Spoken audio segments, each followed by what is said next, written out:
very focused attempt to find Steve Stevens and bring him to justice. We will emphasize again the need for the community to give us support. They've been very supportive during this incident, and we ask for them to continue to be supportive of it. So I'll turn it over to the chief, who will give you some more detail.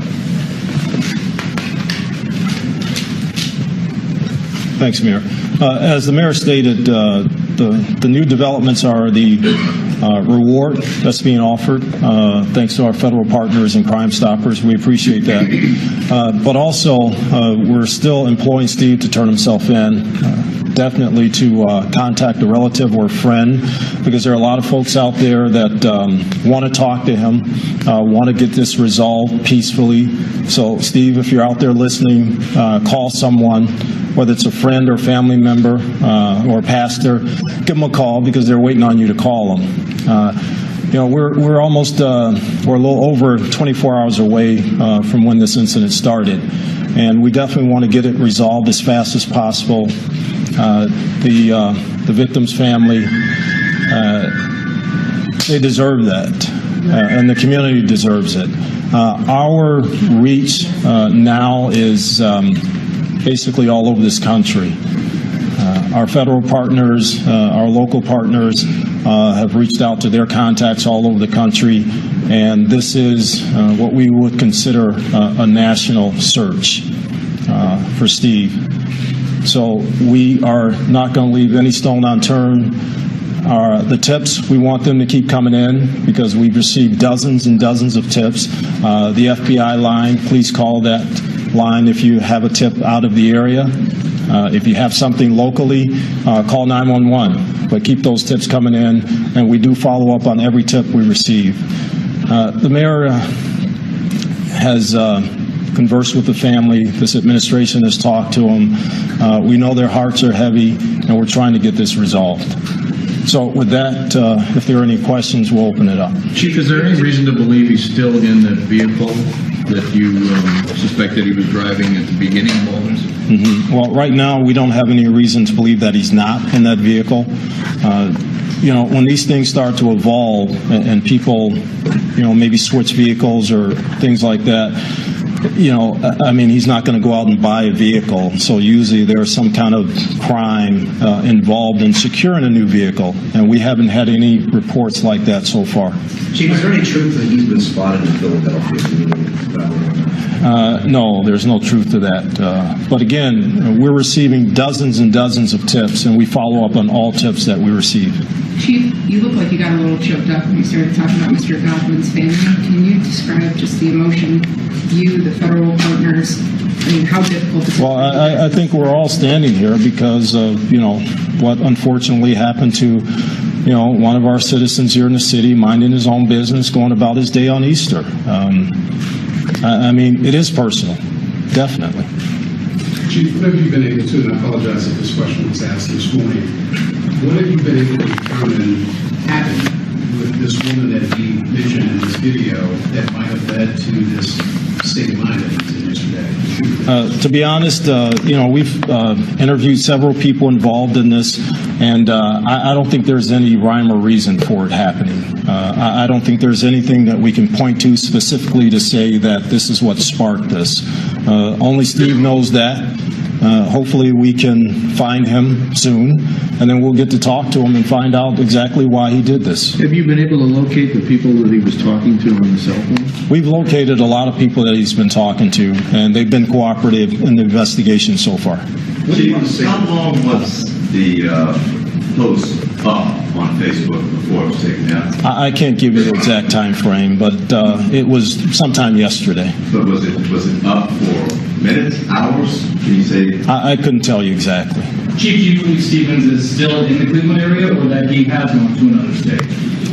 We don't know. You know, when these things happen, there are a couple scenarios that play themselves out.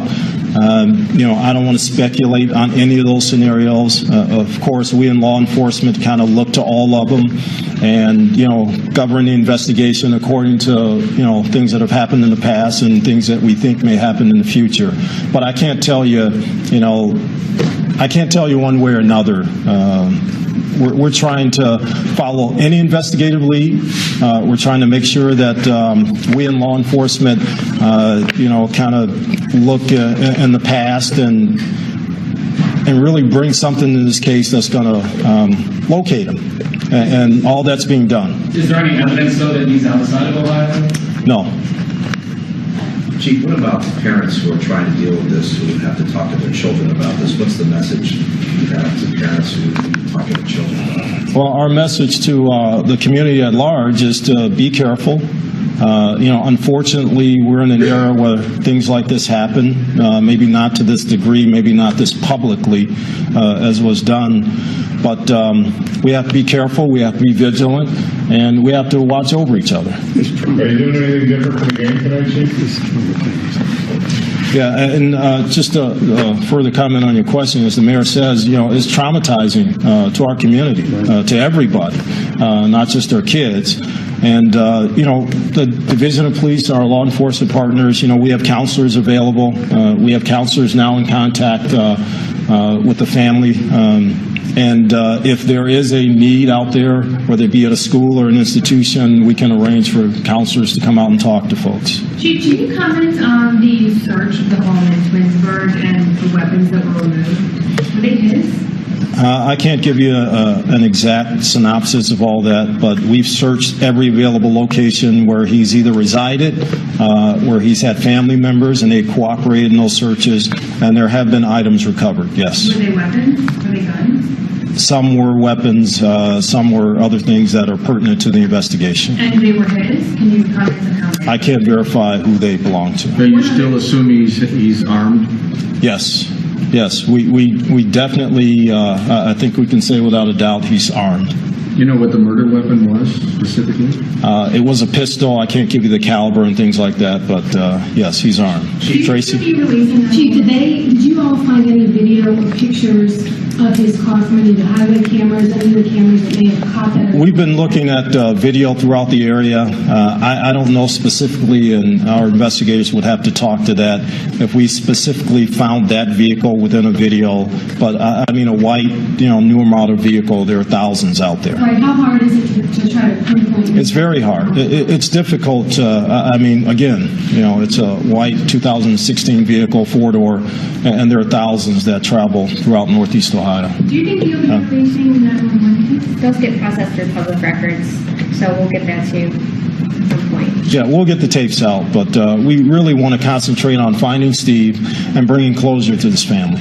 Chief, let's talk about people snapping, accepting sort of spontaneous. Is there anything that you can talk about that led up? Did he have financial problems? Anything in his past? Again, there are a lot of things that go on in people's lives, and we at this point cannot concentrate on one issue that may or may not have led to this. There are a lot of things going on in his life, I'm sure, as evident by what's happened, but we're not going to pinpoint a specific thing and say that's what triggered this, because we don't know.